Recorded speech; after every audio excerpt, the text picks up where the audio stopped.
क्योंकि मनमोहन सिंह और इनका कोई आपस में मुकाबला नहीं है।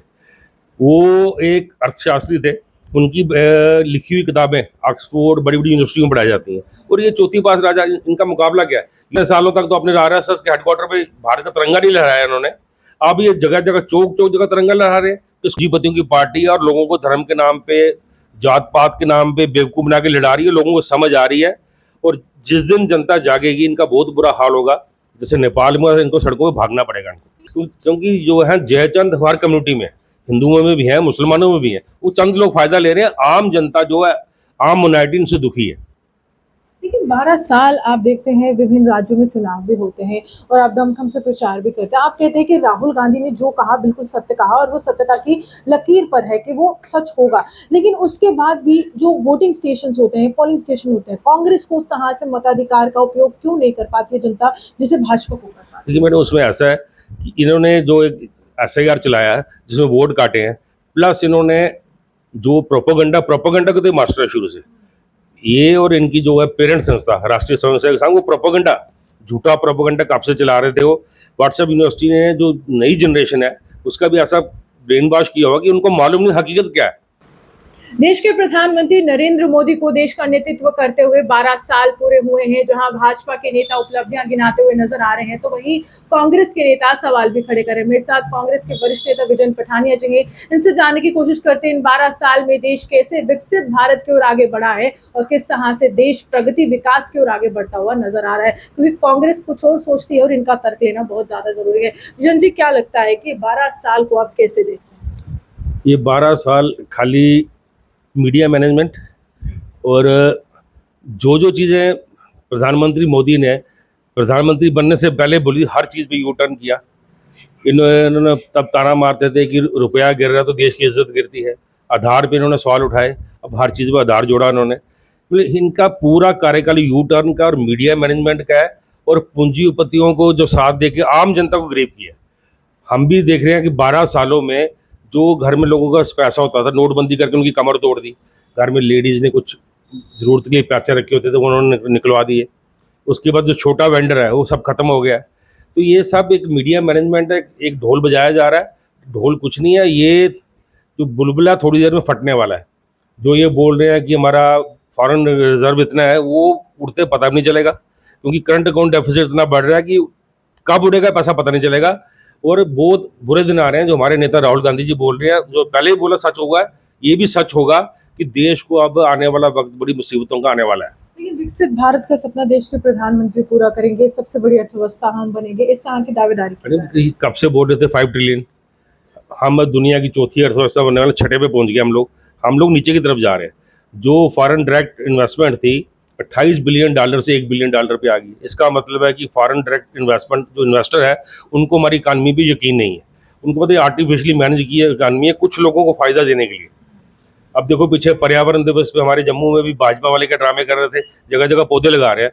और आपने लाखों करोड़ों पेड़, हसदेव का जंगल छत्तीसगढ़, अंडमान आपने अडानी के नाम कर दिए। पर इनकी कोई भी, इनकी चाल चरित्र चेहरा सब दोगलापन है। इनका कोई लेने देना नहीं है। सिर्फ पूंजीपतियों की पार्टी और लोगों को धर्म के नाम पे, जात पात के नाम पे बेवकूफ बना के लड़ा रही है। लोगों को समझ आ रही है, और जिस दिन जनता जागेगी इनका बहुत बुरा हाल होगा।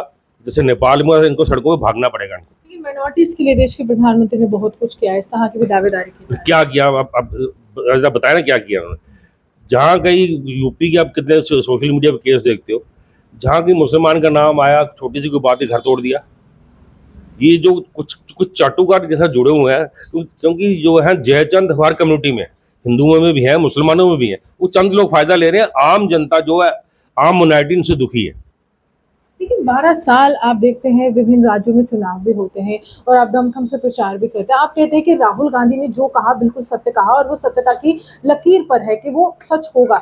लेकिन उसके बाद भी जो वोटिंग स्टेशन होते हैं, पोलिंग स्टेशन होते हैं, कांग्रेस को उस तरह से मताधिकार का उपयोग क्यों नहीं कर पाती है जनता, जिसे भाजपा को कर पाती है? देखिए मैडम, उसमें ऐसा है कि इन्होंने जो एक SIR चलाया है जिसमें वोट काटे हैं, प्लस इन्होंने जो प्रोपोगंडा के तो मास्टर है शुरू से ये, और इनकी जो है पेरेंट संस्था राष्ट्रीय स्वयंसेवक संघ, वो प्रोपोगंडा, झूठा प्रोपोगंडा कब से चला रहे थे। वो व्हाट्सएप यूनिवर्सिटी ने जो नई जनरेशन है उसका भी ऐसा ब्रेन वॉश किया हुआ कि उनको मालूम नहीं हकीकत क्या है। जो व्हाट्सएप पे देखते हैं उसको सर यही वो लिखा हुआ है जो गीता रामायण में लिखा हुआ है। कांग्रेस को भी तो सोशल मीडिया पर काफी कांग्रेस ज्यादा लोग अब इनसे मुकाबला कर रही है, आप देख रहे होंगे अभी कांग्रेस सोशल मीडिया पे काफी एक्टिव है। हम लोग इनसे लड़ रहे हैं और जनता को सच बता रहे हैं, जो सच है उनको बोले किताबें पढ़ो, वाटर यूनिवर्सिटी ये झूठ का घर है। उन चीजों का फायदा उठा के ये लोग अपनी सरकार चला रहे हैं।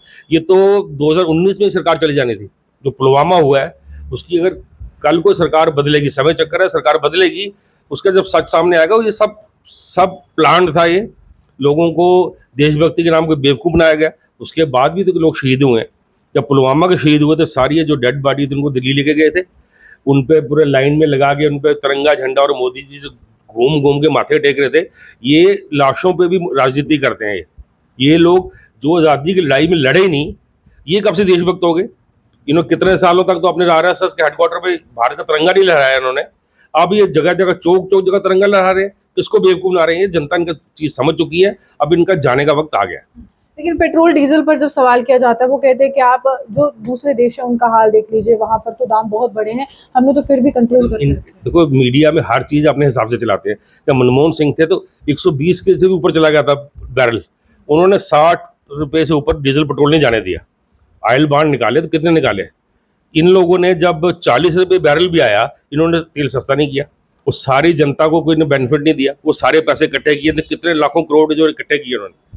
अब 96 से नीचे आया था पीछे, ई रेट बढ़ाई जा रहे हैं। तो आप मनमोहन सिंह और इनसे कंपैरिजन करो तो इन्होंने रेट कितने बढ़ाए इन्होंने। अगर आप ही कंपैरिजन की बात करें, एक तरफ मनमोहन सिंह जी हैं, एक तरफ देश के प्रधानमंत्री हैं, अगर कार्यकाल के लिहाज से या फिर अगर मैं उनकी कार्यशैली के लिहाज से पूछूं, कितने नंबर किसको देते हैं? क्योंकि मनमोहन सिंह और इनका कोई आपस में मुकाबला नहीं है। वो एक अर्थशास्त्री थे, उनकी लिखी हुई किताबें ऑक्सफोर्ड बड़ी बड़ी यूनिवर्सिटियों में पढ़ाई जाती हैं, और ये चौथी पास राजा, इनका मुकाबला क्या है? ये तो सब एक मीडिया हाइप है, सब चीज़ ब्यूरोक्रेसी कर रही है। इन हमारे प्रधानमंत्री साहब को पता है नहीं। तब मनमोहन सिंह अगर राजनीतिक व्यक्ति होते तो ये उस टाइम मोदी को उठने नहीं देते। वो भले लोग थे, वो थे देश का भला करने के लिए, उस राजनीति में नहीं पड़े। और ये मीडिया मैनेज करके पूंजीपतियों ने इनको जाके एक बड़ी पद पे बिठा दिया है और देश का बेड़ा कर करने दिया। पूंजीपति तो आपके साथ भी थे जब कांग्रेस की सरकार थी। तो कांग्रेस की सरकार में पूंजीपति इस हिसाब से सिर पे नहीं चढ़े थे जैसे आज तो देश का जो है ना, क्या बोलते हैं, अडानी को बोलना चाहिए राष्ट्रीय व्यापारी। जो चीज़ बिकती है अडानी के पास।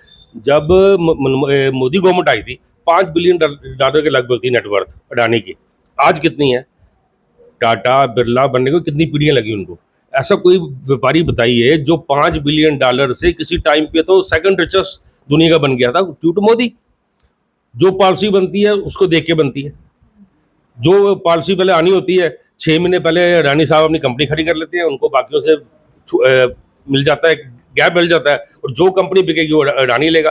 देश में कोई है नहीं क्या? ये क्रोनी कैपिटलिज्म है, इसकी वजह से देश की इकॉनमी का बेड़ा गर्क हो रहा है। चलिए, साफ तौर पर अभी कैपिटलिज्म की ये बात करते हैं, लेकिन किताबों में कैपिटलिज्म को यही कहा जाता है कि हर एक व्यक्ति इस तरह से मजदूर की तरह काम करता है कि एक कैपिटलिस्ट आता है और एक व्यक्ति के दायरे के अंदर ही सारे लोग आते हैं और वही सब पर राज करता है। ये बड़ा आरोप जो है कांग्रेस समय दर समय पर लगाती रहती है कि पूंजीपतियों के हाथ में ये पूरी सरकार है और इन्हीं के हाथ में ही पूरा देश है। लेकिन 12 साल का कार्यकाल भाजपा जहां उपलब्धियां गिना रही है तो वहीं कांग्रेस जो है खरी खोटी सुनाती हुई नजर आ रही है।